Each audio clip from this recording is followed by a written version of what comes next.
Tëngéej maa ngi leen di nuyu ku nekk sa tur ak sa sant Mamadou Sy président mouvement Avenir Rufisque waaw tey nag dama ñëw waxtaan ak waa Tëngéej di leen wax ni seen doom seen mbokk pare na pour jël la mairie de Rufisque damay officialiser sama candidature comme maire comme candidat à la mairie de Rufisque waaw di profiter aussi si occasion bi di yeet waa Tëngéej rek di leen wax il est temps que yéen ñi nga xam ne ay doomu Tëngéej ngeen bëgg changement pour changement mun a am parce que yéen a mën a changer système bi fi nekk système boo xam ne yàgg na donc dafa jot au moins système bi disparaître yeneen idée jug espoir am lumière am Tëngéej dundaat tuuti donc pour loolu il faut ñëpp jàpp ci du Mamadou Sy rek yéen ñi may dégg tamit da ngeen ci am cër bu mag.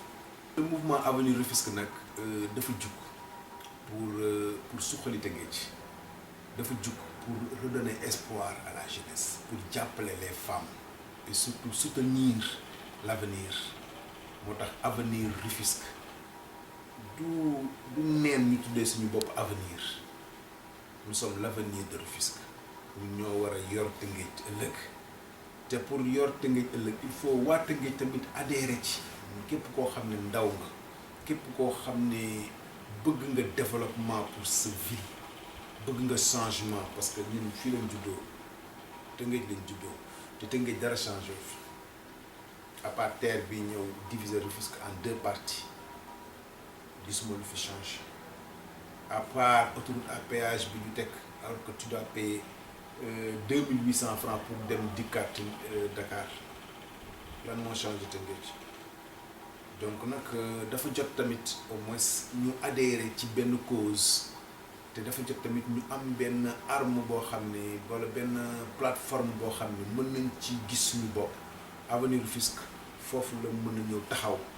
te may lancer appel képp koo xam ne jeune nga képp koo xam ne jigéen nga képp koo xam ne mag nga bëgg Tëngéej changer rek ñëwal ñu ànd liggéey ci biir Avenir Rufisque xool nan la ñuy changer Tëngéej nan la ñuy changer système bi fi nekk parce que c'est un système il faut changer le système te comment changer le système mooy dugg ci mouvement yi mooy am fit aussi xeex loolu rek mooy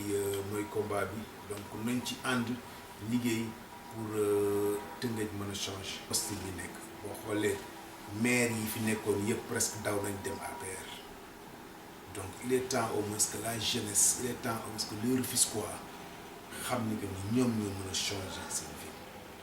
Tëngéej il y a l'insalubrité boobu ba léegi ban problème ban solution lañ indi par rapport à ça il y a l'insécurité galopante dans les quartiers te gisuma benn jéego ni solution bu ci ñi nga xam ne ñu ngi ci dëkk bi buñ ko apporter tey ma xëy dégg ñu ne stade bi jox nañ ko comme siège u ASP mais stade bi nga xam ne dañ fa waroon tabax benn complexe sportif mën a accueillir nit ñi defuñu ko ñu jël ko di ko attribuer ay ASP alors qu'il y a d'autres sites qui sont là mais pourquoi loolu donc pourquoi tamit waa Tëngéej tamit mutisme boobu ñu tekk benn place rek di laisser faire non il est temps que ngeen jóg yéen doomu Tëngéej ngeen xeex pour seen ville changer. Bien vrai que stade bi tijji nañ ko stade Ngalandou Diouf tijji nañ ko mais stade Ngalandou Diouf si boppam man damay rus dugg ci stade bi parce que répondre benn norme pelouse bi rek fa normal tribune bi taxoon ñu tëj ko pendant 7 années tribune boobu instant bii nii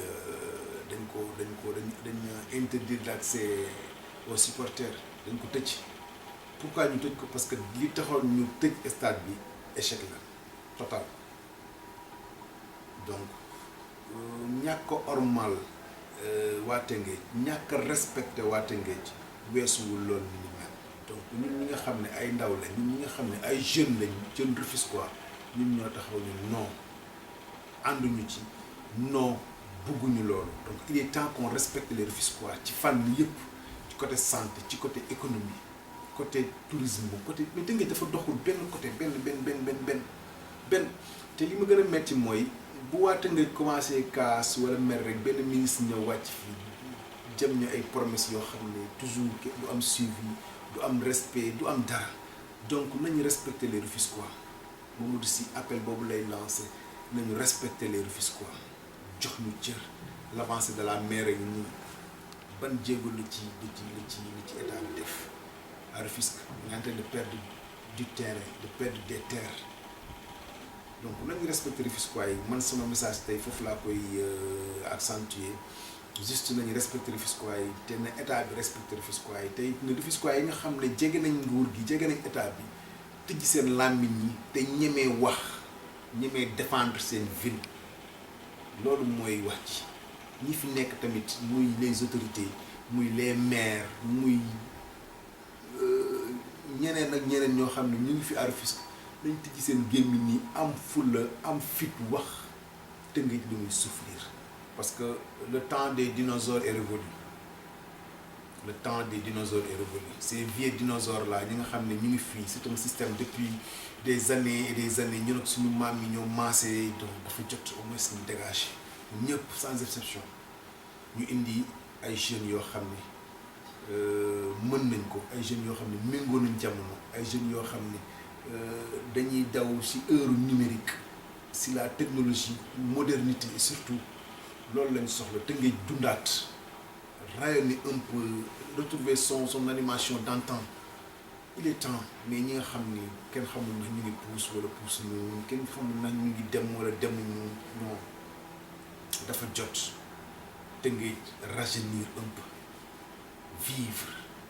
donc pour ça nag dañu adhérer à Avenir Rufisque dañu ñëw ànd ak Avenir Rufisque liggéey Tëngéej